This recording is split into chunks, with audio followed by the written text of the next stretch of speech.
Pernahkah kita memikirkan, saudara, ada salah satu hal kecil sebetulnya dalam hidup gereja Tuhan, tapi itu tidak kita anggap serius.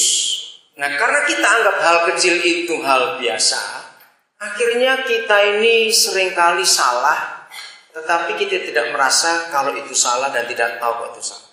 Apa kira-kira hal itu? Hal itu adalah rutinitas. Catat itu baik-baik. Setan atau iblis, neraka lebih-lebih lagi, itu bukan musuh Tuhan dan bukan musuh gereja.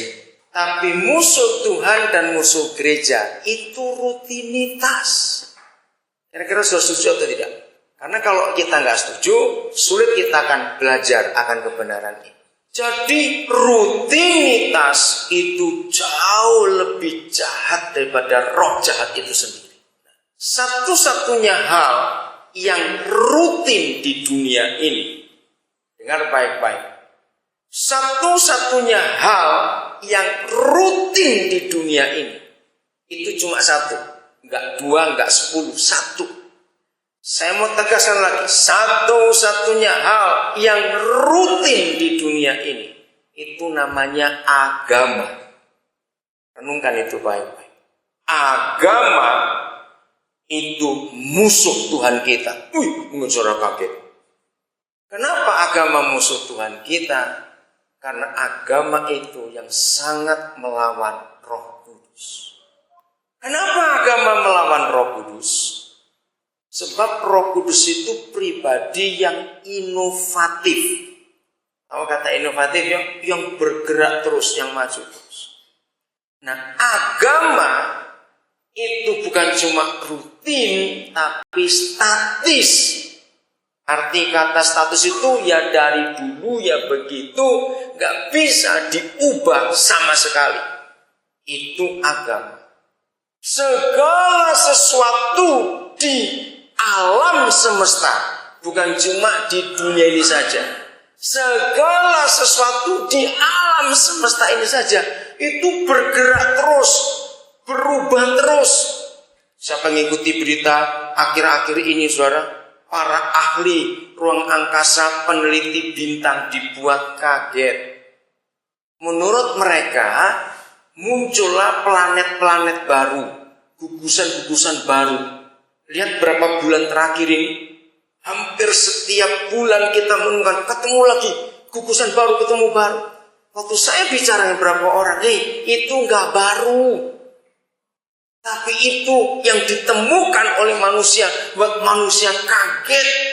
Wah, luar biasa. Alam semesta saja mengalami satu perubahan yang terus menerus. Nah, saya ajak saudara berpikir secara gampang.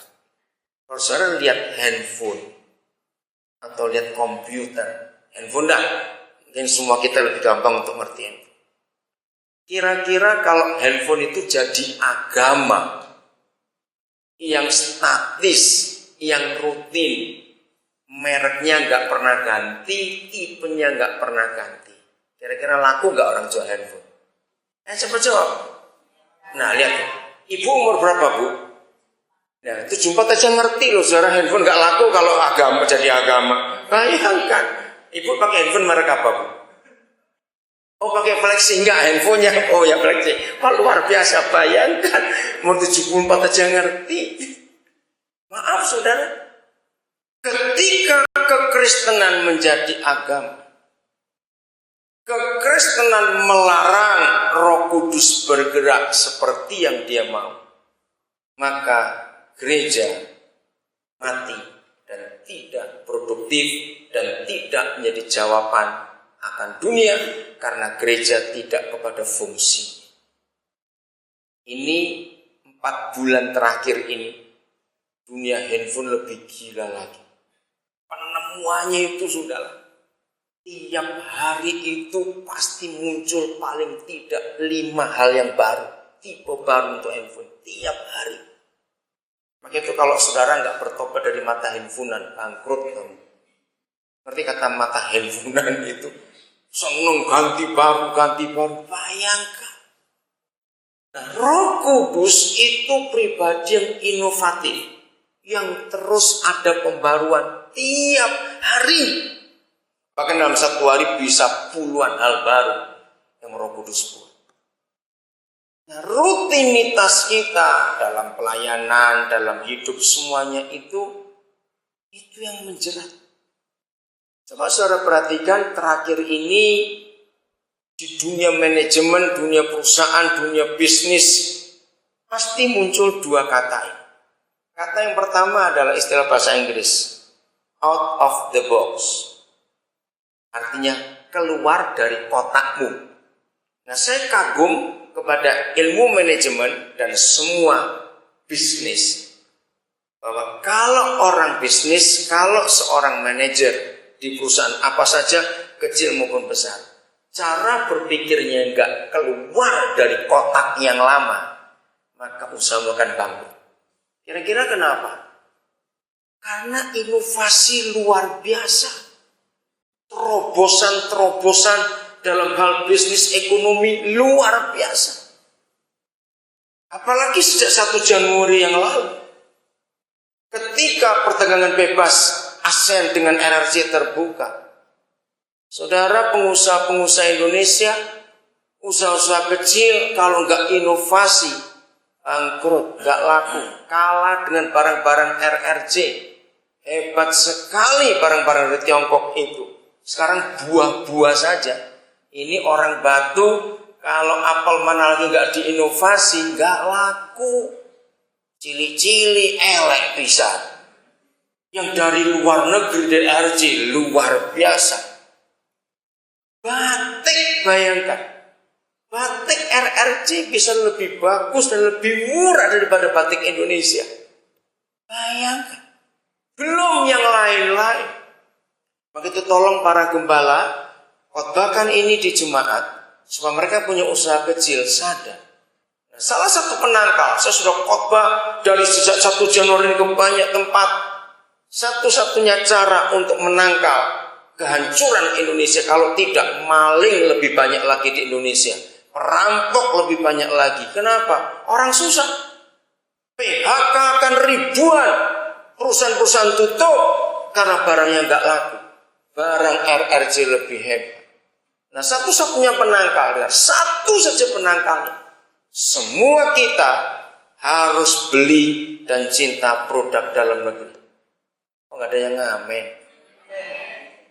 Harus begitu. Gereja harus khotbahkan hal ini. Kalau nggak bangkrut, negara ini hancur. Ngeri, saudara, ngeri sekali. Sekarang dokter-dokter asing sudah boleh masuk. Sekarang bayangkan kalau sudah perdagangan bebas ini, arsitek asing masuk, dokter masuk, semua masuk. Kalah kita. Kekalahan kita pertama, bahasa Inggris. Nah, kita kalah bersaing. Ngeri sekali. Nah, kalau pelayanan gereja cuma khotbahnya surga, neraka, Yudea, Galilea, maaf. Lalu bagaimana jemaat akan aplikasi hidup dalam tantangan segila ini, saudara? Kalau kita cuma monoton, rutinitas, dan statis, saya harap bagian ini menyadarkan setiap kita sebagai anggota gereja dan hamba Tuhan. Kalau kita tetap pada konsep rutinitas, kita akan hancur. Beri kesempatan kepada Roh Kudus untuk menginovasi gerejanya sendiri dengan cara yang dia punya. Bisa berkata amin untuk ini? Beri kesempatan Roh Kudus sebebas-bebas. Maka penting sekali dalam hidup kita menemukan ini. Waduh, banyak hal, saudara, kalau bicara soal ini saja.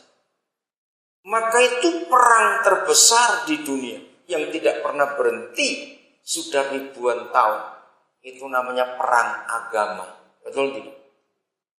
Baik antar agama, baik Kristen Katolik, sama perang terus. Antara Kristen karismatik yang A dengan Kristen karismatik yang B, ribut masalah doktrin, perang terus. Masing-masing ngotot pada pendapatnya.